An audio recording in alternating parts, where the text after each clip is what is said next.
से की थी इस चोले की पूजा।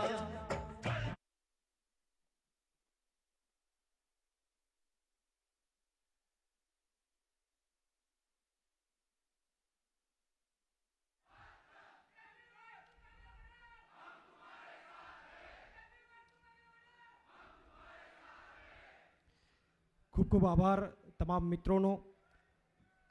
માનનીય અરવિંદ કેજરીવાલજી આપણી વચ્ચે ઉપસ્થિત થયા છે। માનનીય ઈશુદાનભાઈ ગઢવી, માનનીય ગોપાલભાઈ ઇટાલિયા, માનનીય ગુલાબભાઈ અને માનનીય સંદીપ પાઠકજીને તમામ આપણા નેતાઓ આપણી વચ્ચે ઉપસ્થિત થયા છે। ત્યારે એક વાત સાથે આપણે આપણા ટાઉન હોલને આપણે શરૂઆત કરીશું કે देश को अरविंद केजरीवाल से बहुत है उम्मीद, देश को अरविंद केजरीवाल से बहुत है उम्मीद, इसलिए तो करोड़ों आम आदमी है अरविंद जी के मुरीद, इसलिए तो करोड़ों आम आदमी अरविंद जी के है मुरीद।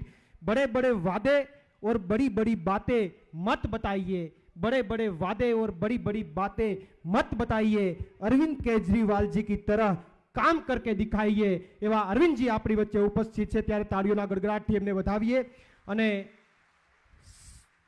સાથે સાથે આજે ગુજરાતની અંદર માનનીય અરવિંદ કેજરીવાલજીની સાથે વીજળી સંવાદનો કાર્યક્રમનું જ્યારે આયોજન કરવામાં આવ્યું છે ત્યારે થોડીક ખાલી વીજળી વિશેની ગુજરાતની ચર્ચાઓ કરીને હું આ પ્રોગ્રામનો આગળનો દોર ચાલુ કરું છું કે ગુજરાતની અંદર તમે અને આપણે બધા જાણીએ છીએ, મીડિયા મિત્રો પણ અહીંયા ઉપસ્થિત છે, એમનો પણ આભાર વ્યક્ત કરું છું કે ગુજરાતની અંદર આપણે વીજળીનું ઉત્પાદન કરીએ છીએ, આપણને ખબર છે, અને દિલ્હી એવું રાજ્ય છે કે જે વીજળી ખરીદે છે, છતાં પણ ગુજરાતની અંદર વીજળીમાં આજે આપણે પ્રતિ યુનિટ 7.5 રૂપિયા ગુજરાત સરકારને આપીએ છીએ।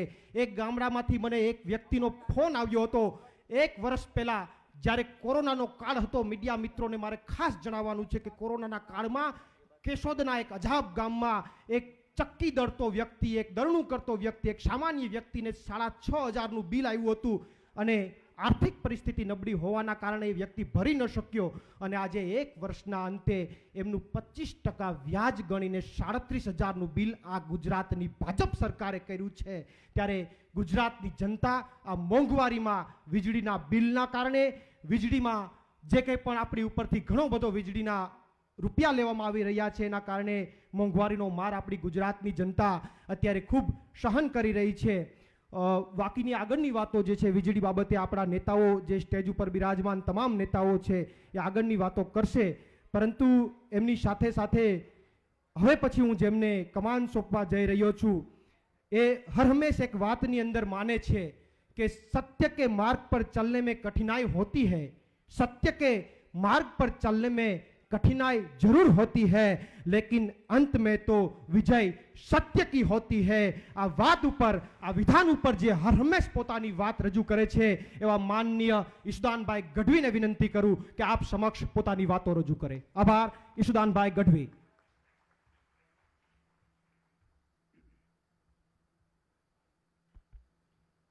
बोलो भारत माता की जय जवान इंकलाब। माननीय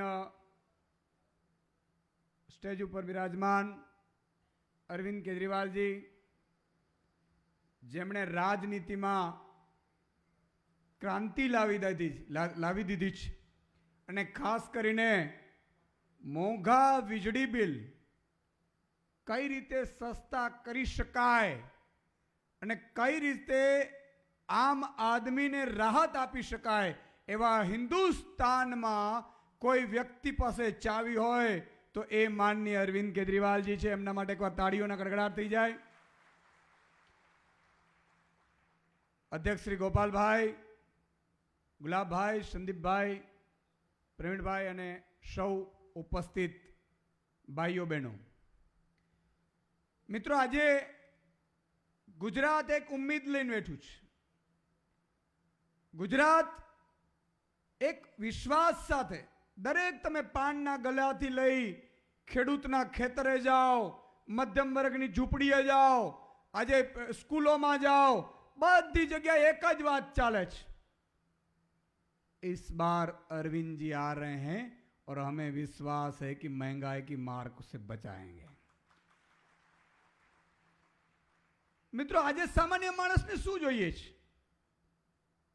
यहां अरविंद जी मैं आपको बताऊं कि बार बार भाजपा वाले ये कहते हैं, बड़े बड़े नेता, जो कि उनको 4000 यूनिट बिजली फ्री मिलती है, वो ऐसा कह रहे हैं कि हमें गुजरात वाले फ्री नहीं चाहिए। तो क्या गुजरात वाले टैक्स देते हैं? आपकी जिम्मेदारी नहीं उनकी जेब कटने से बचाए? क्या आपकी जिम्मेदारी नहीं है? आज अरविंद जी हमारे बीच इसलिए उपस्थित हैं दोस्तों, आज किसान परेशान है। किसान हर रात हर दिन किसान को बिजली मिलती है तो रात को मिलती है। सर आपको ताज्जुब होगा कि किसानों बहुत सारे मेरे पास आए थे कि दिन में बिजली आनी चाहिए। यहां तेंदुआ का बहुत ही जो गिर सोमनाथ उस साइड तेंदुए ऐसे ही घूमते हैं तो उनको दिक्कत होती है। गुजरात वाला सरकार ने नहीं माना, लेकिन एक दिन ऐसा हुआ कि गुजरात के सचिवालय में सब मंत्री चले गए, ऑफिसर्स चले गए, और उस टाइम भगवान ने एक तेंदुओं को भेजा सचिवालय में, और जैसे सचिवालय में एक तेंदुआ गया, पूरा सचिवालय में नीचे से ऊपर तक गेट, जो इतनी भी जगह खाली थी, वो बंद करवा दी। अब मंत्री को डर लग रहा है सचिवालय में, ऑफिसर्स को डर लगा है तेंदुए से। एक तेंदुआ सचिवालय में घुसा था और वो तो अंदर थे, कमरे के अंदर। तो मेरा किसान, मेरा भाई रात को जब अपनी खेत करता है और तेंदुए घूमते हैं, क्या उनको डर नहीं लगता होगा? और इसलिए किसान भाई आप पर विश्वास रखकर बैठे हैं कि अरविंद जी आएंगे, गुजरात में परिवर्तन लाएंगे और हमें न्याय दिलाएंगे। बीजी बात मारे मित्रों एक एवी छे कि वीजળી આજે 1 लीटर पेट्रोल ने डीजल भरावीए छे, 60 રૂપિયા ટેક્સ ભરીએ છીએ। શું એ મહિલાને રાહત મળે છે ખરી? એ 60 રૂપિયા પાછા મળે છે ખરા? નથી મળતા। તમે વિચાર કરજો, તમે સવારે બ્રશ કરીએ છીએ ત્યાંથી આપણે ટેક્સ ભરીએ છીએ, રાત્રે ઓઢીએ છીએ કંબલ ત્યાં સુધી ટેક્સ ભરીએ છીએ, પણ કોઈ વ્યક્તિ જ્યારે ટેક્સ ભરે છે ત્યારે ટેક્સ ભરવાના સમયે એને આપણે રાહત આપીએ तो सोई गुनो है?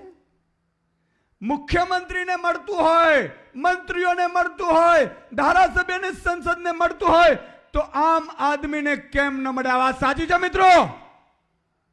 मळवुं जोईए के ना मळवुं जोईए? आज ए ज वात माननीय अरविंद केजरीवाल जी करवाना छे। आज टेक्स ने बचाववाना छे। तमे विचार करजो, આજે અહીંયા 300 યુનિટ વીજળીમાં લગભગ 2100 રૂપિયા બિલ આવે છે। પંજાબમાં 300 યુનિટ પહેલી જુલાઈથી વિનામૂલ્ય થઈ ગયું। દિલ્હીમાં આપી શકાય છે, તો ગુજરાતમાં કેમ નહીં? અને ગુજરાતમાં એટલા માટે આપણે આપવાની જરૂરિયાત છે કે આજે મોંઘવારીમાં લોકો પીડાઈ રહ્યા છે। આજે તમે વીજળી આંદોલન ઘરે ઘરે ગયું, લાખો લોકોએ ફોર્મ ભર્યા છે કે અમને વીજળી જોઈએ છે, માત્ર ભાજપ વાળા જ ના પાડે છે કે અહીંયા વીજળી કોઈ જોતી નથી ફ્રી। મિત્રો આજે ભાજપ વાળાને મારે ચેલેન્જ કરવી છે। દિલ્હીમાં અરવિંદજી એક સ્કીમ લાવ્યા છે कि भाजपा वालों को अगर नहीं चाहिए बिजली मुफ्त तो वो फॉर्म ना भरे। सही है सर? मैं बताता हूं, भाजप पड़ा एक पण दिल्ली में भाजपना नेताए એવું નથી કીધું કે મારે વીજળી ફ્રી નથી જોતી, પોતે પહેલા લીએ છે। પંજાબમાં પણ વીજળી ફ્રી આપી। મિત્રો આ એટલા માટે જરૂરી છે કે સ્કૂટી ફ્રી આપીએ છીએ આપણે, કોઈને નથી આપતા। ઉત્તર પ્રદેશની ભાજપા સરકારે બધાને સ્કૂટી ફ્રી આપવાનું વચન આપ્યું છે। ચેક કરાવો, સ્કૂટી ફ્રી છે। अरविंद केजरीवाल जी हिंदुस्तान में एक एवा नेता है जो मैं बोलता हूं वो करके दिखाता हूं। અને મિત્રો 3.5 મહિના થયા છે પંજાબમાં સરકાર બની, 7 જેટલા વાયદાઓ અરविंदजीએ પૂરા કરી દીધા છે। कुछ लोग मुझे मिले, बोल रहे थे कि अरविंद जी अभी से ही सब वादे पूरे कर रहे हैं, तो उनको क्या दूसरा चुनाव नहीं जीतना है पंजाब में? मैंने कहा क्यों? तो कि यहां तो भाजपा वाले सब 4.5 साल तक लूटते हैं और फिर फायदे गिनाते हैं। मैंने कहा कि इसलिए तो हम कहते हैं राजनीति करने नहीं, राजनीति बदलने के लिए आए हैं। हमें सत्ता नहीं चाहिए, लेकिन जब हमारे पास सत्ता होती है तो एक भी आम आदमी के आंख में आंसू नहीं होना चाहिए। ये हमारी, सिर्फ हमारी नहीं, ये पूरे दुनिया की और भारत की उम्मीद है। और इसलिए मुझे आज गर्व के साथ कहना है कि हमने निमंत्रण किया माननीय अरविंद केजरीवाल जी को कि सर आपके पास हिंदुस्तान में एक ऐसी चाबी है बिजली फ्री की, वो सिर्फ आपके पास है। हम चाहते हैं कि गुजरात की जनता के साथ आप संवाद करिए, और आज अरविंद जी यहाँ मेरे लिए पधारे हुए हैं, निमंत्रण को मान रखकर गुजरात की जनता के लिए और गुजरात की जनता की उम्मीद के लिए। इसलिए मैं अरविंद जी का अभिषेक धन्यवाद करता हूं। और मित्रों, आपने आ बात लाखों लोगों સુધી પહોંચાડવાની છે। આજે પ્રશ્નોત્તરી પણ અરવિંદજી સાથે તમારે કરવાની છે। સવાલ એટલો જ કે આપણે કંઈક કરવા આવ્યા છીએ। બોલો ભારત માતા की।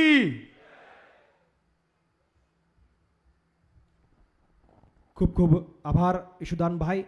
આ વીજળી આંદોલનની અંદર તમામ પાર્ટીના કાર્યકર્તાઓએ જે સંઘર્ષ કર્યો છે અને એમની સાથે સાથે રસ્તાઓ ઉપર આપણા મોટા નેતાઓ, પ્રદેશ લેવલના નેતાઓ પણ જોવા મળ્યા। એમાં ઈશુદાનભાઈ હોય, ગોપાલભાઈ ઇટાલિયા હોય, આ તમામ રસ્તાઓ ઉપર સંઘર્ષ કરતા જોવા મળ્યા। ત્યારે હું એક વાત સાથે માનની गोपालभाई इटालिया ने अपनी वच्चे उपस्थित करीश के मुश्किलों से भाग जाना आसान होता है।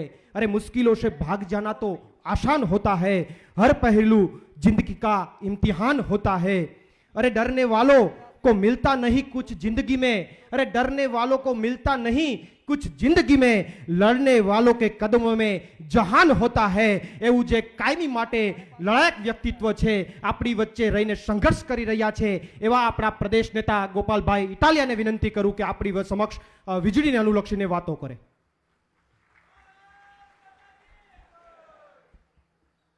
સૌને નમસ્તે, જય ભારત, જય જય ગરવી ગુજરાત।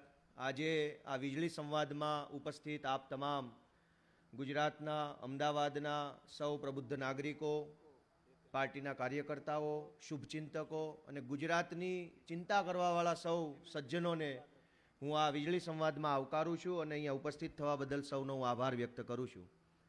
દેશના સર્વશ્રેષ્ઠ પ્રતિષ્ઠિત માનનીય મુખ્યમંત્રી અરવિંદ કેજરીવાલજી ગુજરાતની અંદર ગુજરાતના લોકો માટે કંઈક સારું વિઝન લઈને આવ્યા છે।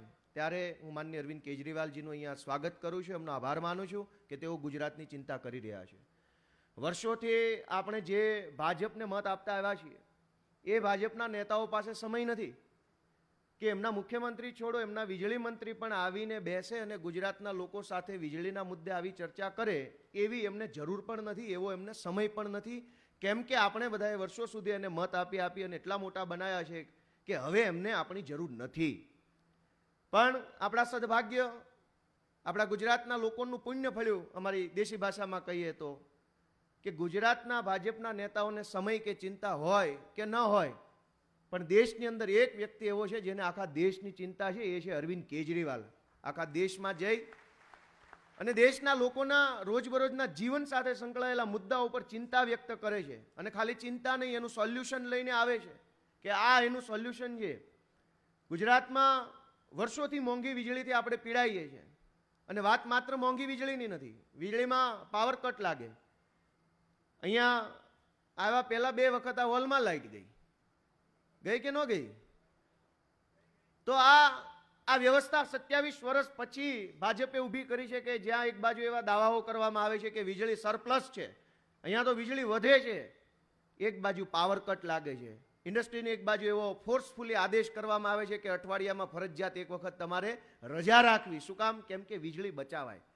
હકીકતમાં વીજળી સરપ્લસ હોય તો ગુજરાત ઉર્જા વિકાસ નિગમ છે એ દબાણપૂર્વક શા માટે ઇન્ડસ્ટ્રીઝને બંધ રાખવા માટેનું કહેવામાં આવે છે? એમ કહેવું જોઈએ કે દિવસ અને રાત તમે કારખાનાઓ ચલાવો, રોજગારી પણ આપો ને ગુજરાતને આગળ લઈ જાઓ. એના બદલે એમ કહેવામાં આવે કે તમે કારખાનાઓ બંધ રાખજો એક દિવસ. આ વાત સાચી કરી મેં?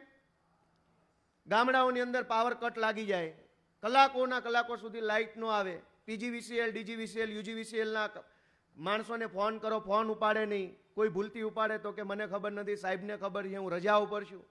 મતલબ આપણું કોઈ ધણી દોરી નથી, કોઈ આપણી વાત સાંભળવા, સમજવા કે પૂછવા વાળો નથી. એવા સમયે આમ આદમી પાર્ટી ગુજરાતના લોકોની ચિંતા કરવા માટે અહીંયા આવી છે અને ગુજરાતને એક સારી દિશામાં આગળ વધે એ માટે પ્રયત્ન કરવા આવી છે. દેશના ઇતિહાસમાં, મારા કરતાં તો ઘણા બધા ઉંમરવાળા છે, દેશના ઇતિહાસમાં મેં તો મારી આટલી ઉંમરમાં નથી જોયું કે કોઈ પાર્ટી, કોઈ નેતા જાહેરમાં ખુલ્લેઆમ મંચ ઉપરથી વીજળીની, શિક્ષણની કે સ્વાસ્થ્યની વાત કરતા હોય. કોઈનામાં એટલી હિંમત નથી. દેશમાં આટલી બધી પાર્ટીઓ છે, આટલા બધા નેતાઓ છે, કોઈનામાં હિંમત હોય તો સ્ટેજ ઉપરથી માઇક પકડીને શિક્ષણ ઉપર બોલી બતાવે. એ કામ માત્ર ને માત્ર આમ આદમી પાર્ટી અને અરવિંદ કેજરીવાલથી જ શક્ય છે. બીજા કોઈની હિંમત નથી કરવાનું. કેમ કે એ કામ કર્યું હોય એ બોલી શકે. જેણે કોઈ દિવસ સ્કૂલ જોઈ નથી, જેણે કોઈ દિવસ સ્કૂલ વિશે વિચાર્યું નથી, જેણે દવાખાના ઉપર કોઈ દિવસ ચર્ચા નથી કરી, દવાખાના હોય, સ્કૂલ હોય કે વીજળી હોય, એને માત્ર ધંધો કરવાનું, પૈસા કમાવાનું સાધન સમજ્યું હોય, એ ભાજપના કે એ કોંગ્રેસના નેતાઓની કેવી રીતે હિંમત થાય કે આવો વીજળી સંવાદ રાખી અને જનતા સાથે ખુલ્લેઆમ ચર્ચા કરે? હિંમત તો એની હોય કે જેણે કોઈ દિવસ જીવનમાં પૈસા કમાવાનું ન વિચાર્યું હોય, પણ એમ વિચાર્યું હોય કે નાનો માણસ જે 2 પૈસા કમાય છે કાળી મજૂરી કરીને, એ 2 પૈસામાંથી 1.5 પૈસો હું કેમ બચાવું, એનો વિચાર જેણે કર્યો હોય એ જ વીજળીનો સંવાદ કરી શકે લોકો સાથે. હમણાં અહીંયા માઇક ખુલ્લું મૂકવામાં આવશે, બધાને માઇક આપવામાં આવશે. વિચાર કરો કે દેશમાં કયા મુખ્યમંત્રીની એવી હિંમત છે જે જનતાના હાથમાં માઇક પકડાવી દે? CR પાટીલે વડોદરામાં ભૂલથી માઇક પકડાવી દીધું હતું. કોઈએ ગેસના બાટલાનો પ્રશ્ન પૂછો, 4 જણા બોચી પકડીને એને સાઈડમાં લઈ ગયા. કે આવું થોડું પૂછાય? વાત સાચી છે? બોચી ચાલીને 4 જણાને 5 પોલીસ વાળા બધા લઈ ગયા. બાટલાના પ્રશ્નો ના હોય. CR ને તો એમ પૂછવાનું કે સાહેબ તમે આવ્યા પછી ચમત્કાર થઈ ગયો, મને બહુ મજા આવે છે, આવું કહેવાનું હોય. એક મુખ્યમંત્રી, એક પાર્ટી એવી છે જે છાતી ઠોકીને એમ કહે છે કે મેં કામ કર્યા હોય તો અમને મત દેજો. આ હિંમત ક્યાંથી આવે? આ હિંમત સરકારમાં બેસીને જનતા માટે જે નિર્ણયો લીધા હોય ને એમાંથી આ હિંમત આવે. બાકી માત્ર કરપ્શન કર્યા હોય એની હિંમત ન થાય. ગુજરાતમાં 27 વર્ષથી ભાજપની સરકાર છે. કોણ મંત્રી છે પહેલા એ તો કોઈને ખબર હોય છે ને, કે ઉર્જા મંત્રી કોણ છે, કયો મંત્રી કોણ છે, બધું CR પાટીલ છે, A to Z દુકાન આખી. અને વળી એ પાછા સરકારમાં ક્યાંય નથી, નથી મંત્રી, નથી તંત્રી, નથી મુખ્યમંત્રી, નથી બ્યુરોક્રેટ. દુકાન આખી એ છે ને દુકાનમાં માલ નથી. આવો ખેલ થયો છે. એટલે લાંબી વાત ન કરતા માનનીય અરવિંદ કેજરીવાલજી ગુજરાતની જનતાની ચિંતા કરવા માટે આવ્યા છે. આજે દેશમાં બધાય મુખ્યમંત્રી છે. માણસ એક વખત મંત્રી મુખ્યમંત્રી બની જાય પછી એના સરકારી બંગલામાંથી બહાર આવવાનું કોઈને મન ન થાય. બધાને ખબર છે કે 5 વર્ષ અહીંયા બેસો, મજા કરો, આળોટો, કામ પૂરું થાય એટલે ઘરે જતા રહો. કોઈની પાસે સમય નથી બંગલામાંથી બહાર આવવાનો. અરવિંદ કેજરીવાલ એકમાત્ર એવા નેતા છે કે આજે ગુજરાતમાં હોય તો કાલે મધ્યપ્રદેશમાં હોય તો પરમ દિવસે હિમાચલ પ્રદેશમાં હોય તો પછી દિલ્હીમાં હોય તો પછી પંજાબમાં હોય. આખા દેશના લોકોની ચિંતા છે એમને, એટલે આખા દેશમાં ફરે છે કે અહીંયા જઈને એમ લોકોની વાત સાંભળું, અહીંયા સાંભળું, ત્યાં સાંભળું. આજે આપણા જેવા નાના માણસોનું કોઈ સાંભળવા તૈયાર નથી. ત્યારે જે માણસ આપણને સાંભળવા અને આપણી પીડા ઓછી કરવા આવ્યા છે એને આપણે બધા ખૂબ જોરદાર તાળીઓથી વધાવીએ અને આ વીજળી સંવાદને આગળ લઈ જવા માટે હું માનનીય પ્રવીણભાઈને વિનંતી કરું. Thank you so much. ખૂબ ખૂબ આભાર પ્રદેશ પ્રમુખ શ્રી ગોપાલભાઈ. હવે આપણે વીજળી સંવાદનો પ્રશ્નોત્તરીનો દોર શરૂ કરવા જઈ રહ્યા છે ત્યારે એક વાત સાથે એ સંવાદ આપણે ચાલુ કરીશું कि बिजली पानी मुफ्त में दे रहे हैं अरविंद केजरीवाल, बिजली पानी मुफ्त में दे रहे हैं अरविंद केजरीवाल, इसलिए तो सभी दलों में मची है बबाल. આ વાત સાથે આપણે આપણી પ્રશ્નોત્તરીને શરૂઆત કરવા જઈ રહ્યા છીએ. હું સાજિદા મેમનજીને નમ્ર અપીલ કરું કે આપ આપનો પ્રશ્ન પોતાની જગ્યા ઉપરથી ઊભા થઈને રજૂ કરો. સાજિદા મેમનજી. સાજિદા મેમનજીને माइक पहुंचाड़वामां आवे. साजिदा मेमन. हेलो, पहले तो मैं आप सबको नमस्ते करना चाहती हूँ. मैं आपका अपना परिचय देना चाहती हूँ. मैं साजिदा मेमन देगाम तालुके से हूँ, गांधीनगर जिला।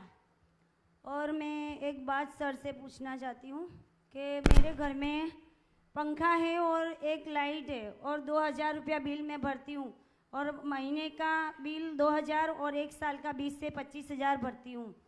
मेरे घर में मोटर भी है, दूसरे माले पे मैं पानी नहीं चढ़ा सकती क्योंकि 1000 रुपया बिल ज़्यादा है और मैं पानी नीचे से भरती हूँ। अगर ऐसा सब चलता है तो बहुत तकलीफ़ होती है हमको, और हमारे जो बिजली का बिल है वो बहुत हमारे को नहीं हो सकता हमारे से, तो भी हम ये, और बिजली जो लाइट है, बिजली जो ગુજરાતીમાં આપણે કંઈ વાંધો નહીં, ગુજરાતીમાં બોલી? જી જી હા. જી જી જે વીજળી તેજ મીટર તેજ ચાલે છે और વીજળી મોંઘી છે સર, એટલા માટે તમે કંઈ એનો ઉપાય કાઢો।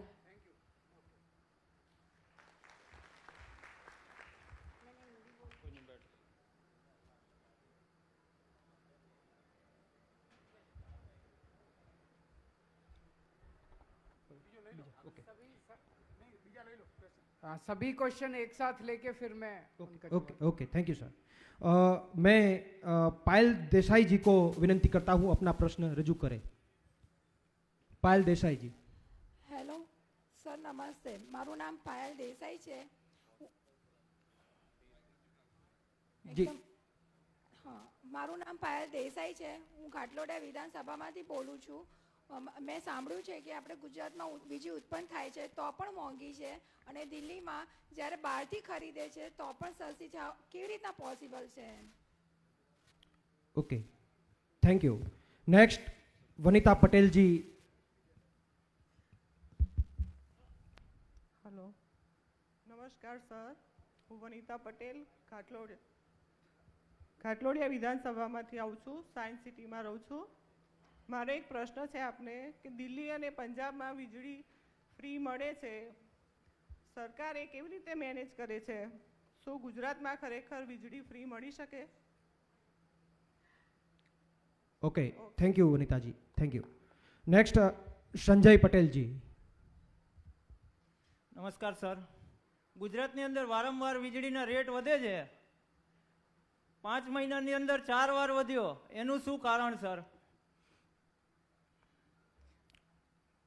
અને આમ આદમી પાર્ટીની ગુજરાતની અંદર સરકાર બનશે તો ગુજરાતના ઉદ્યોગકારોને અને વેપારીઓને વીજળીનો શું લાભ મળશે? Sanjay Patel. Okay thank you Sanjay Patel ji. Next Vaishali ji. Vaishali जी।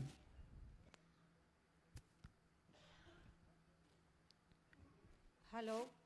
नमस्ते सर, હું વૈશાલી ડાબી ગાંધીનગરથી બોલું છું। સર મારો એક જ પ્રશ્ન છે કે જો સરકારમાં બેઠેલા જે બી એમએલએ ધારાસભ્યો છે, સાબરકાંઠાનો પ્રાંતિજ તાલુકાવાળી બોલું છું સાહેબ। વીજળી હું ખેડૂત છું, એક ખેડૂતને વીજળીનો સાહેબ બહુ જ પ્રોબ્લેમ રહેશે, અને આ 6 કલાક લાઇટ આપે છે, એમાં તો 2 કલાક લાઇટ કાપી નાખે છે, 2 કલાકે લેટ આપે પાછું, તો ખેડૂત દિવસે કામ કરવાનું, રાત્રે લાઇટ આપે, રાત્રે અમે જઈએ ખેડૂતમાં જઈને રાતે સાહેબ કોક જનાવર કોક આવીને સાહેબ મને નુકસાન કરી જાય, તો અમારે દિવસે કામ કરીએ તો રાતે જાગવું પડે છે, તો એનો શું કરે? આપણી પાર્ટી આમ પાર્ટી આવો તો સાહેબ કેજરીવાલ સાહેબને હું બોલું છું। તાલુકાનો એક ખેડૂત છું સાહેબ। હવે મારે ખેતી માટે મેં અપ્લાય કરેલી છે, મારા પોતાનું ખેતર છે એના માટે, તો એમાં હું 2 વર્ષથી અપ્લાય કરેલું છે, પણ મને હજુ સુધી 2 વર્ષથી અપ્લાય કરેલું છે, હજુ સુધી હું વીજળી વિભાગમાં હું ધક્કા ખાઉં છું, દર મહિને એકાદ વખતે જાઉં છું, છતાં પણ મને કનેક્શન મળતું નથી। અને હું એના માટે મારા જેવા તો કેટલાય લાખો ખેડૂતો છે જેમને આ તકલીફ છે, તો એમના માટે સાહેબ આપ કંઈ મને મદદ કરી શકો છો? જય હિન્દ। ओके धर्मेंद्र जी, खूब सरस। Okay Dharmendra ji. Okay next. Okay હવે લગભગ 7 લોકોના જે પ્રશ્નોત્તરી જેમને પૂછવાના હતા એમને બધાની પ્રશ્નોત્તરી પૂછાઈ ગઈ છે। શિમરનજી। ઓકે ચલો જે તમામ લોકોના પ્રશ્નોત્તરી પૂછાણી છે હું મંચસ્થ મહાનુભાવ માનનીય અરવિંદ કેજરીવાલજીને નમ્ર અપીલ કરું છું કે હલો હલો ઓકે ત્યાંથી કોઈ પૂછવા માંગે છે કોઈ વાંધો નહીં એક પ્રશ્ન ત્યાંથી ઓકે નમસ્કાર સર મારું નામ સુરેશસિંહ ડાભી છે અમદાવાદ વટવા વિધાનસભામાંથી છું હાથીજણ ગામમાંથી મારા ત્યાં મહિને બિલ આવતું હોય તો સારું છે પણ 2 મહિને બિલ આવે છે અને 2 મહિને બિલ આવે છે એમાં ઘણો બધો એમાં જે યુનિટ વપરાશ થતો હોય છે એમાં વધારો થાય છે એટલે એમનો વધારાનું બિલ પણ અમારે ભરવું પડતું હોય છે 2 મહિનાના બિલની અંદર 2500 થી 3000નું બિલ ભરવું પડતું હોય છે જલ સે નલની યોજના તો અમારા સુધી હજુ પહોંચી જ નથી અમદાવાદમાં જ એટલે અમારે સ્વયં સોસાયટીના બોરથી પાણીનો ઉપયોગ કરવો પડતો હોય છે એમાં પણ 10,000 રૂપિયા હવે અમારે એની ડિપોઝિટ કરી અને પછી એનું સોલ્યુશન કરવું પડશે કારણ કે જલ સે નલ યોજનાની હજુ હમણાં સુધી અને બોરનું બિલ જો અમે ગણીએ તો મહિનાનું 12,000 એટલે 1.5 લાખ રૂપિયા જેવું વર્ષે બિલ થાય છે એટલે મારા જેવા લાખો ગુજરાતના યુવાનો આમ આદમી પાર્ટી પાસે આશા રાખીને બેઠા છે અને પૂરેપૂરું સમર્થન છે કે આ જે મોંઘવારીમાંથી અમને જે આ ભાર પડી રહ્યો છે વીજળીનો એમાંથી અમને મુક્તિ મેળવવા માટે જય હિન્દ વંદે માતરમ થેન્ક યુ સુરેન્દ્રસિંહ ડાભી હું મંચસ્થ મહાનુભાવો માનનીય અરવિંદજી માનનીય આપણા પ્રદેશ લેવલના નેતાઓને વિનંતી કરીશ કે જે કંઈ પણ પ્રશ્નોત્તરી થઈ છે એ બાબતે જવાબો જે છે એ આપની સમક્ષ રજૂ કરે આભાર ઓકે આપ ઓકે એક લઈ લઈએ ચલો હા અમારે ત્યાં લાઇટ બિલ પહેલાં 2016માં 3500 રૂપિયા આવતું હતું જી આજની તારીખમાં આ મારું બિલ છે 10,000 રૂપિયા આવે છે જે અહીંયા યુનિટના ભાવ આખા હિન્દુસ્તાનની અંદર સૌથી વધારે ગુજરાત સરકાર લે છે તો જો આપણી સરકાર આવે તો કંઈક એમાં કરજો okay thank you sir thank you sir इतनी मतलब बहुत सर मतलब लैक ऑफ सर मतलब इतना करप्शन हो रहा है सर किसी भी चीज़ में सर ऑयल हो गैस हो इलेक्ट्रिसिटी तो सर है ही और सर बीच में भी सर अभी हम कहीं पे भी मैं अभी जो बिजनेस पे जाता हूँ सर मेरे ही अहमदाबाद सिटी में तो सर पुलिस वाले भी सर मतलब उनका बिहेवियर अपने तरफ अपने मतलब like a terrorist sir we have licence sir we have PUC we have RC book sir सब होता है सर उसके बाद भी सर मतलब कुछ ना कुछ तरीके से उनको करप्शन करना है 50 रुपए दो 100 रुपए दो 500 रुपए दो सर कैसे भी करके उनको करप्शन करना है सर और कुछ नहीं आता सर उन लोगों को सर आप मतलब वो भी सर थोड़ा बहुत देखें पुलिस सर मतलब हमारी सेवा के लिए है सर वो हमारे के लिए मतलब हम लोगों को मतलब प्रोवाइड करते हैं हमको सेफ्टी प्रॉपर हम लोग उन्हीं से मतलब अभी सर सबसे ज़्यादा पुलिस से ही डरते हैं सर अब पहले तो सर इलेक्ट्रिसिटी सबसे कॉस्टली हो गई है ऑयल गैस किसी भी चीज़ में वो सर सब के सब अभी सर जब बीजेपी में सर स्मृति ईरानी और सर हेमा मालिनी सर जो 5 रुपए सर भाव बढ़े थे तब वो लोग रोड पे बैठ गए थे अभी वो लोग सर कहीं पे दिखते भी नहीं है सर और मतलब कॉमन मैन के लिए सर आप एक ही उम्मीद हो सर प्लीज़ सर अभी आप आए तो सर प्लीज़ हम लोगों का ध्यान रखिएगा sir thank you so much sir एक क्वेश्चन मेरा आप लोगों से है कि बीजेपी वाले हेलो बीजेपी वाले पूरे देश में जाकर बोलते हैं कि गुजरात में 24 घंटे बिजली आती है पावर कट नहीं लगते हैं मैं आप लोगों से पूछना चाहता हूं कि शहरों में पावर कट लगते हैं क्या बिजली जाती है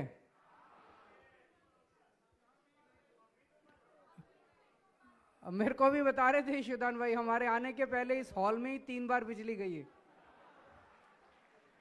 और गांव में भी बिजली जाती है क्या मैं खेती की बिजली की बात नहीं कर रहा घर में बिजली जाती है क्या ठीक है अभी कई लोगों ने हाथ उठाए अभी थोड़े से और क्वेश्चन ले लेते हैं जिन जिन लोगों ने हाथ उठाए हैं इतने सारे तो नहीं होंगे 10 क्वेश्चन और ले लेते हैं 10 माई सेल्फ रमेश भाई चौधरी एक्स सरपंच रामपुरा तालुको जिलो महसाणा नॉर्थ गुजरात सर पंजाब में किसानों की तरफ से मैनिफेस्टो में नहीं रखेंगे आप सरकार बनाइए लागू करेंगे ओके थैंक यू धन्यवाद हम मैनिफेस्टो झूठा मैनिफेस्टो बनाने के लिए चुनाव नहीं लड़ते दैट्स वेरी गुड जो बोलेंगे वो करेंगे ओके सेकंड पॉइंट है सर एमएसपी कोई भी व्यापारी आदमी किसान जो भी प्रोडक्ट पैदा करता है उसमें से सपोज गेहूं तो पार्ले बिस्किट में 70 पैसा का कम से कम आटा आता है गेहूं का 15-20 पैसा शुगर आती है और पैकिंग का 15-20 पैसा होता है, मतलब 1 रुपया से ₹1.25 में बिस्किट तैयार हो जाता है और सेल होता है 5 रुपया। तो हर एक किसान का एमएसपी, हर एक प्रोडक्ट का किसान का एमएसपी होना चाहिए। ठीक है, ओके, थैंक यू। नेक्स्ट अभी आज बिजली के ऊपर रखते हैं। ओके सर, बाकी मुद्दों पे भी आएंगे। ओके, बिजली मैं अब हर हफ्ते आऊंगा गुजरात, एवरी वीक। तो हर हफ्ते आऊंगा सारी बातों पे। अभी वहां पे एक स्टूडेंट ने बोला करप्शन बहुत है, करप्शन पे भी एक जनसंवाद करेंगे। आपने खेती का एमएसपी का मुद्दा उठाया, खेती पे भी जनसंवाद करेंगे सर। हम आज बिजली पे करेंगे। ओके, हमारा बिजली पानी के लिए हमको 15 से 20 लाख रुपया ट्यूबवेल में खर्च करना पड़ता है नॉर्थ गुजरात किसानों को। इसमें बिजली कनेक्शन के लिए 1.5 लाख रुपया एस्टिमेट बनना पड़ता है। इसके बाद मंथली 5 से 10 हजार रुपया बिल भरना पड़ता है मंथली। सपोज 1 यूनिट पर यूज ना करे पर पूरा 365 दिन में, तो भी 15 से 20 हजार रुपया हमको भरना पड़ता है। ठीक है, please, thank you. Next. Hello, મારું નામ સિરીનબેન કછોટ, હું સરખેજ વાડમાંથી બોલું છું। और मैं यूँ बोलती हूँ कि मेरी बेटी दिल्ली के अंदर है और 1 साल में मैं 3 मरतबा जाती हूँ वहाँ पे। तो मैंने स्कूल देखे, कॉलेजा देखी, हॉस्पिटल देखी और बिजली का बिल मेरी बेटी का 1 महीने का 0 आता है। अभी हाल वो दिल्ली में रहती है और मैं बार बार दिल्ली जा रही हूँ। तो जैसा कि हम अभी जो इलाके में सरखेज में रहते हैं, वहाँ पे सरकारी लाइट भी नहीं है हमारे वहाँ। बाहर के थंभले पानी भराता है और कोई देखने नहीं आता। और जो भी फीस ज़्यादा हो गई स्कूल में, तो जो आजू बाजू के लोगों ने बच्चों को उस स्कूल में से उठा लिया है अभी। तो केजरीवाल सरकार आवे और ये लाइट के थंभले, ये पानी भराता है, ये ब्लॉक पत्थर नहीं डाले। जो सरकार ने काम नहीं किया करा, वो केजरीवाल सरकार आवे और ये पूरा काम करे हमारा। हम तो ये चाहते हैं और हम घर पे हर घर जाके प्रचार करते हैं कि ये केजरीवाल सरकार आएगी तो अपनों को लाइट बिल, पानी, स्कूल, हॉस्पिटल सब अपनों को फ्री में मिलेगा।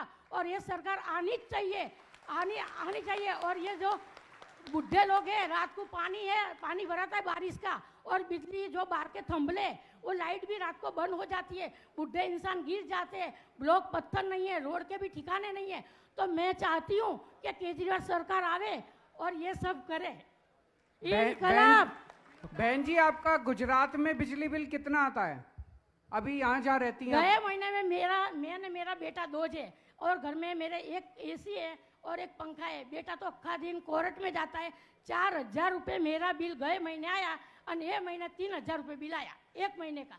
अब आप गुजरात में सरकार बदल दो, आपका 0 बिल आएगा। हाँ, इंशाल्लाह आपको लाना है और आप आएंगे।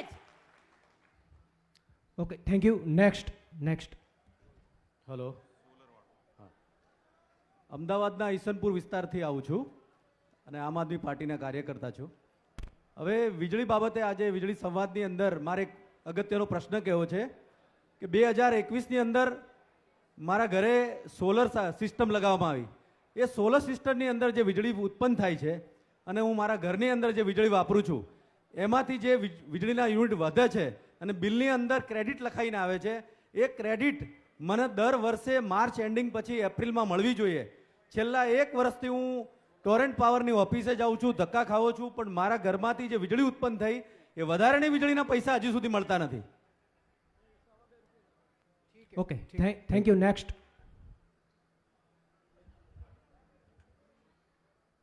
નેક્સ્ટ।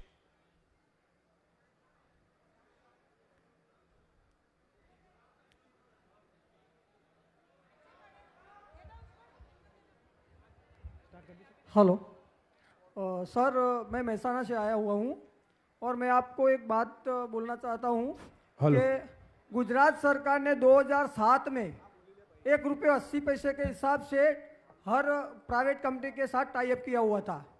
अभी वो 7 रुपये के करीब पहुँच गया है।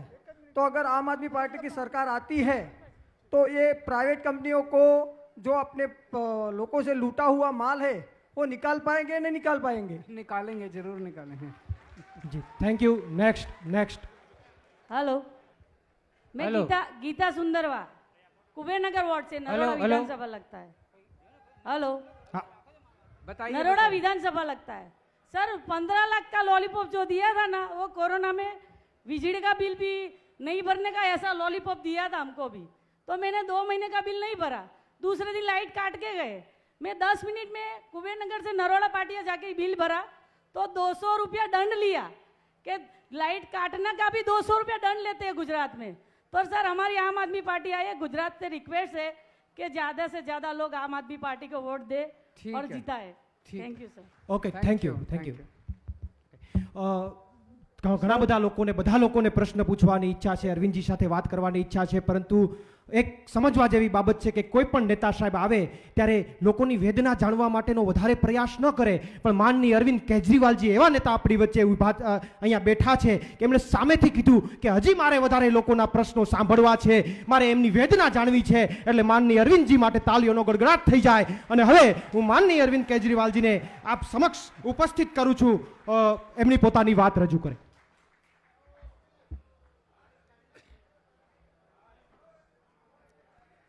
भारत माता की इनकलाब वंदे। आज गुजरात के कोने कोने से आए हुए सभी भाइयों बहनों, माताओं, बुजुर्गों, बच्चों, आप सबको मेरा नमस्कार, सबको मेरा प्रणाम। चुनाव आने वाले हैं और आज हम लोग गुजरात में बिजली की समस्या पे चर्चा करने के लिए इकट्ठे हुए हैं। मैं आप लोगों से पहला प्रश्न ये पूछना चाहता हूं, आम आदमी पार्टी तो ये पहला चुनाव लड़ रही है, इसके पहले कई चुनाव हुए गुजरात में, कांग्रेस और बीजेपी वालों ने चुनाव लड़े, आज तक किसी पार्टी ने गुजरात के लोगों के साथ बैठ के कभी बिजली के ऊपर चर्चा की क्या? आपके मुद्दों के ऊपर चर्चा की क्या?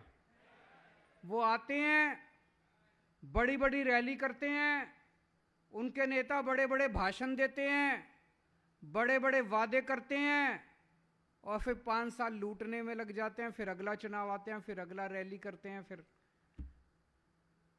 हम राजनीति करने के लिए नहीं आए, हम जनता की सेवा करने के लिए आए हैं, जनता के मुद्दों का समाधान करने के लिए आए हैं। और ये आज मैं कॉन्फिडेंस के साथ कह सकता हूं, अगर मैं ये बात, मेरा पहला चुनाव होता और मैं कहता कि हम तो जनता के मुद्दों पे चल, आप कहते कि केजरीवाल भी नेता बन गया, केजरीवाल भी ऐसी बातें करता है, चुनाव के बाद तो कुछ करना नहीं है। हमने दिल्ली में करके दिखाया है, हमने पंजाब में करके दिखाया है। तो जब वो घर घर जाते हैं, लोगों से बात करते हैं, वो कहानियां भेजते हैं मेरे को, दिल रो पड़ता है लोगों के दुख सुन के। एक गरीब आदमी का अगर हजारों रुपए का बिजली का बिल आएगा तो वो अपने बच्चों को कैसे पढ़ाएगा, अपने परिवार को रोटी कैसे खिलाएगा? आखिर इतनी महंगी बिजली क्यों है गुजरात के अंदर? दोस्तों, गुजरात में मंत्री ऐश कर रहे हैं। आपने जिन लोगों को चुन के भेजा वो ऐश कर रहे हैं, उनकी बिजली का बिल 0 आता है, वो कई हजार यूनिट बिजली इस्तेमाल करते हैं हर महीने। उनके घर में, उनके दफ्तर में एसी लगे हुए हैं पूरे, कईयों के तो शायद टॉयलेट में भी एसी लगे हुए हैं, उनके घरों में एसी लगे हुए हैं, कई एसी लगे हुए हैं, किसी के 20 एसी, किसी के 30 एसी, उनके घरों में एसी लगे हुए हैं, वो शानदार, उनका बिजली का बिल 0 आता है। और आपके घर में एक बिजली का पंखा, एक बिजली की बल्ब, 2-4 और टीवी, फ्रिज, और आपका हजारों रुपए का बिजली का बिल आता है। ये तो नहीं होना चाहिए। जो सुविधा मंत्रियों को मिले वो जनता को भी मिलनी चाहिए। अभी किसानों के बारे में सुना, किसानों को रात को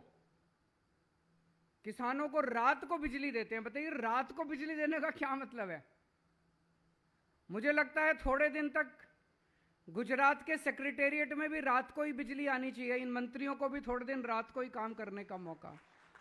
इनको बोलो तुम भी रात को काम करोगे, रात को दफ्तर खुलेगा, रात को बिजली। ये क्या मजाक बना रखा है कि किसानों को रात को बिजली देते हैं? सारी सारी रात किसान जागेगा तो फिर वो सोएगा कब? अपनी जिंदगी कैसे जिएगा? और वो भी 6-7 घंटे की बिजली देते हैं, और वो भी इतनी महंगी देते हैं। अभी वहां पे भाई साहब बता रहे थे कि 5-5 हजार रुपए महीने का बिल उनको देना पड़ता है।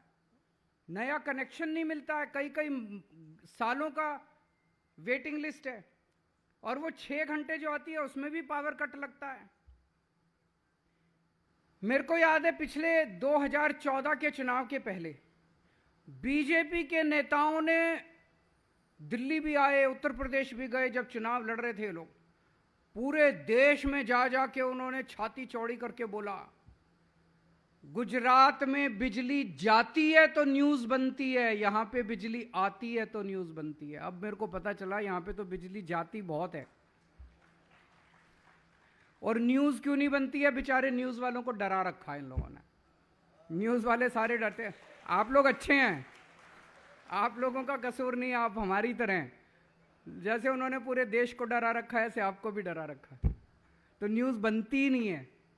बिजली जाती है तो न्यूज बनती नहीं है। आज पता चला बिजली कितनी जाती है, इसलिए मैंने पूछा, अभी आप लोगों से पूछा कि बिजली जाती है क्या? आप लोगों ने कहा जाती है, बहुत जाती है, गांव में भी जाती है, शहर में भी जाती है।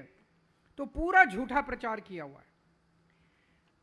जब हम पहली बार दिल्ली का चुनाव लड़े थे, उसके पहले मैं दिल्ली की गली गली में जाया करता था, लोगों से बात किया करता था। हमारे से पहले शीला दीक्षित जी की सरकार थी, कांग्रेस की सरकार थी। वहां पे इतने बिजली के बिल आते थे, लोग रोते थे। मैं जिस गली से निकल जाता, लोग अपने बिजली और पानी के बिल लेके खड़े होते थे दिखाने के लिए कि देखिए सर, इतने 1000 रुपए का बिल है, हम अपना परिवार कैसे पालेंगे। एक बिजली का पंखा, एक ट्यूबलाइट, और उसके बाद इतने 1000 रुपए का बिल होता था।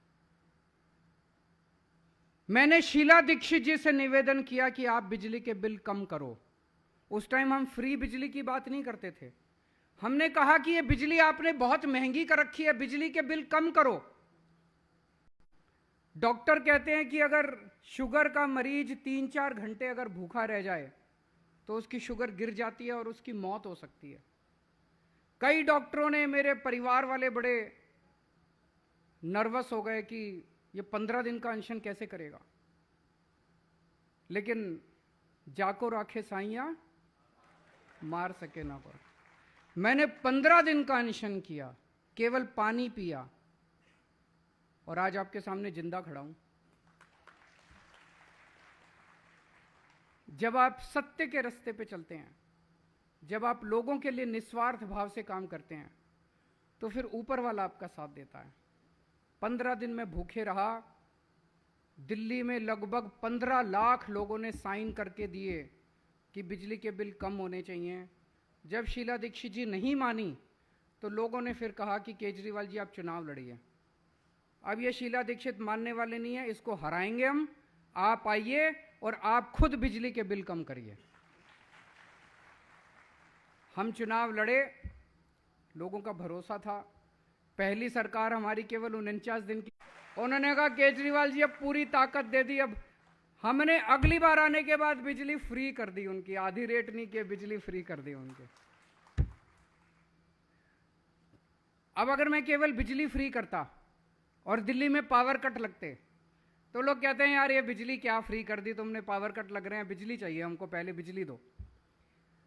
पहले दिल्ली में बिजली, मेरे को याद है जुलाई 2014 का टाइम था, 7-7, 8-8 घंटे गर्मियों में पावर कट लगते थे दिल्ली में। 7-7, 8-8 घंटे बिजली आया नहीं करती थी, बिल आते थे, बिजली नहीं आती थी। जीतने के बाद दिल्ली के अंदर मैंने और मेरे बिजली मंत्री ने, सत्येंद्र जैन ने, जिनको इन्होंने झूठे केस के अंदर अभी जेल में डाला हुआ है, ईमानदार आदमी है, कट्टर ईमानदार आदमी है, पर बीजेपी वाले तो सबको, अहरे गैरों को जेल में डाल देते हैं सबको। सत्येंद्र जैन ने और मैंने खड़े हो के पूरे दिल्ली के अंदर तार चेंज करवाए, ट्रांसफार्मर बदलवाए। और दोस्तों आज दिल्ली के अंदर 24 घंटे बिजली आती है, पावर कट नहीं लगते और फ्री में बिजली आती है। बिजली फ्री करने के लिए हमने, अगर मैं आपका टैक्स बढ़ा देता, और फिर बिजली फ्री करता तो ये हो गया कि एक हाथ से ले एक हाथ से दे, इस जेब से लिया और इस जेब में दे डाल दिया, तो वो तो चोरी हो जाती। अगर आपके में बिजली फ्री करने के लिए लोन लेता, सरकार को कर्जे में डुबो देता, तो गलत बात थी। हमने दिल्ली के अंदर टैक्स बढ़ाया नहीं है 7 साल के अंदर, जितना टैक्स था सारा टैक्स हमने कम किया, टैक्स कम किया, कोई लोन नहीं लिया। आज पहले दिल्ली सरकार घाटे में चल रही थी, आज दिल्ली सरकार नफे के अंदर चल रही है, प्रॉफिट में चल रही है। सारा घाटा पुराना पूरा कर दिया दिल्ली सरकार का। दिल्ली सरकार के ऊपर आज 0 लोन है, कोई लोन नहीं है दिल्ली सरकार के ऊपर, कोई लोन नहीं, कोई टैक्स नहीं। फिर पैसा कहां से आया? हमने फ्री कैसे करी बिजली? हमने आते ही बिजली कंपनियों को बुला के बोला, खबरदार अब दिल्ली के अंदर बिजली बढ़ाई तो तुम लोगों ने। मैसेज क्लियर चला गया, सारी बिजलियों को मैसेज, बिजली कंपनियों को। हमने कहा पहले तुम पहले वाली सरकारों को पैसे देते थे, नहीं देते थे, रिश्वत देते थे, नहीं देते थे, हमें कोई नहीं लेना देना। अब दिल्ली के अंदर ईमानदार सरकार है, तुमसे 1 पैसा नहीं मांगेंगे, लेकिन जनता का बिजली का बिल नहीं बढ़ना चाहिए। बिजली का 1 पैसे का बिल नहीं बढ़ेगा। 7 साल से दिल्ली में बिजली के रेट नहीं बढ़े, जो रेट 2014 में थे आज भी वही रेट है, वही रेट है। और हमने लोगों को पैसा बचा बचा के, भ्रष्टाचार कम कर करके खूब पैसा बचाया, और उससे हमने जनता को सब्सिडी दी, और जनता को आज फ्री में बिजली दिल्ली में मिल रही है। जब हमने दिल्ली में बिजली फ्री कर दी तो ये सारे बीजेपी वाले, कांग्रेस, ये सब चिल्लाने लगे, अरे दिल्ली तो छोटी जगह है, दिल्ली में तो हो सकती है बिजली फ्री, बड़े स्टेट में नहीं हो सकती। तो ऊपर वाला देख रहा था,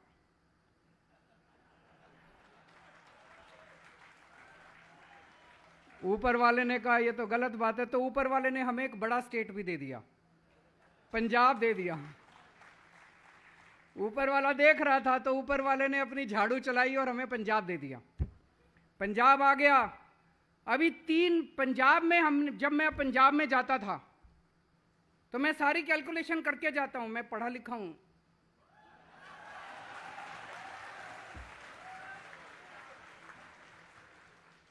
मेरी डिग्री भी असली है।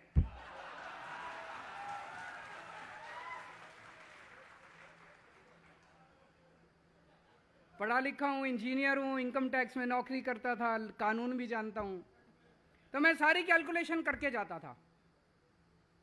और मैं देखा कि पंजाब में बिजली कैसे फ्री करनी है। मैंने वहां जाके ऐलान किया कि पंजाब में हमारी सरकार बनेगी तो हम बिजली फ्री करेंगे। तो वो सारी विपक्षी पार्टियां चिल्लाती थी केजरीवाल झूठ बोल रहा है, पंजाब घाटे में चल रहा है, पंजाब के ऊपर 3 लाख करोड़ का कर्जा है, ये है वो। 3 महीने हुए हैं सरकार बने हुए, 3 महीने। 1 जुलाई से पंजाब के अंदर बिजली फ्री हो गई। और बिजली फ्री नहीं हुई, 300 यूनिट बिजली हर परिवार को फ्री। और 31 दिसंबर, पिछले साल 31 दिसंबर 2021 के पहले के जितने बिजली बिल थे सारे माफ। आप समझने की कोशिश कीजिए, मैंने इसको बड़ा स्टडी किया। आप कहेंगे बिजली के बिल माफ क्यों किए? 70 to 80% लोगों के बिजली के बिल गलत आते हैं। आते हैं कि नहीं आते हैं?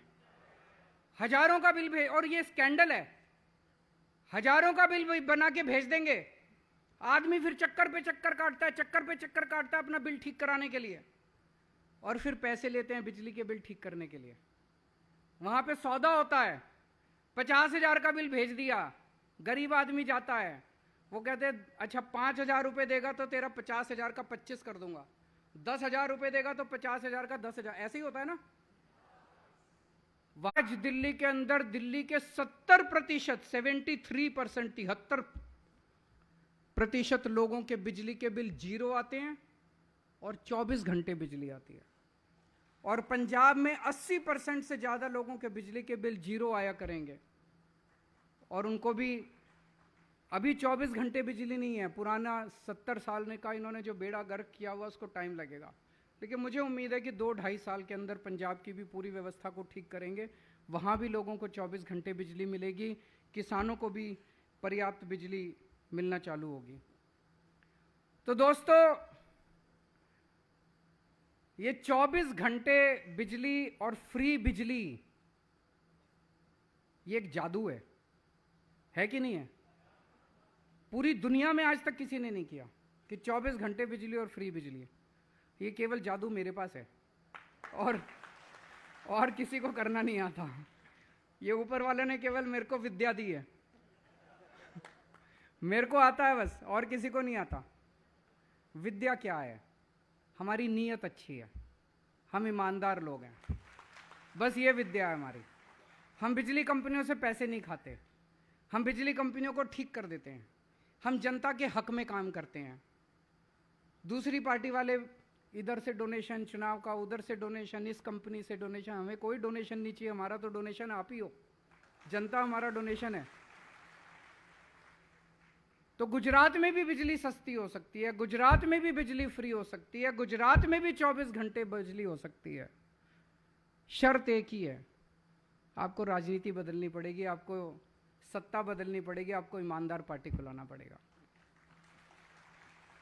ये इतना चिल्लाते हैं केजरीवाल फ्री फ्री फ्री क्यों देता है। मैं देख रहा था इनका एक बहुत बड़ा नेता कह रहा था गुजरात के लोगों को फ्री नहीं चाहिए। अरे तुम पहले अपनी बिजली तो छोड़ो फ्री, तुमको तो फ्री बिजली मिल रही है, खड़े होके कहते हो गुजरात के पहले मंत्रियों को फ्री बिजली मिले, कोई दिक्कत नहीं है। गुजरात के लोगों को मैं आपसे पूछना चाहता हूं, फ्री बिजली चाहिए नहीं चाहिए? क्यों नहीं चाहिए भाई? फ्री बिजली अगर मिल सकती है तो मिलनी चाहिए, क्यों नहीं चाहिए? उनको ये डर लगता है कि अगर फ्री बिजली दे दी, लोगों को फ्री में मिलने लग गई, इनको लूटने के लिए पैसे नहीं बचेंगे सरकार में, इनको पैसे लूटने हैं, लूटने के लिए पैसे नहीं बचेंगे। तो दोस्तों, आज मीडिया के माध्यम से मैं पूरे गुजरात को कहना चाहता हूं कि गुजरात में भी फ्री बिजली मिल सकती है। मैं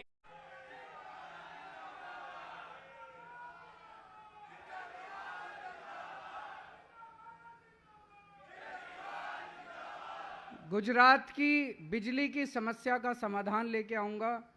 इतवार को फिर मिलेंगे, इतवार को बात करेंगे। गुजरात को सब लोग मिलके गुजरात का विकास करेंगे। गांधी और सरदार पटेल के सपनों का गुजरात मिलके बनाएंगे। बहुत बहुत शुक्रिया।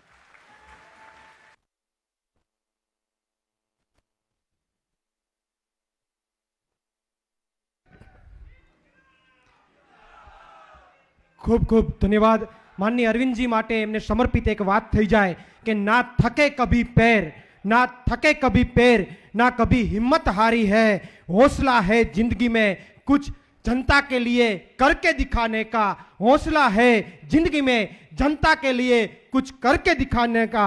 इसलिए तो अभी भी अरविंद जी की सफर जारी है। आ बात साथे माननीय अरविंद जी नो आपणे खूब खूब आभार मानीए। माननीय अरविंद जी जेम दिल्ली में पंजाब में वीजળી फ्री आपे छे, एम गुजरात में पण वीजળી फ्री आपे, ए माटे आपणे बधा आम आदमी पार्टी नी नेक्स्ट सरकार आभार। मेरा It's 120 दे बसंती चोला, मेरा रंग दे बसंती चोला।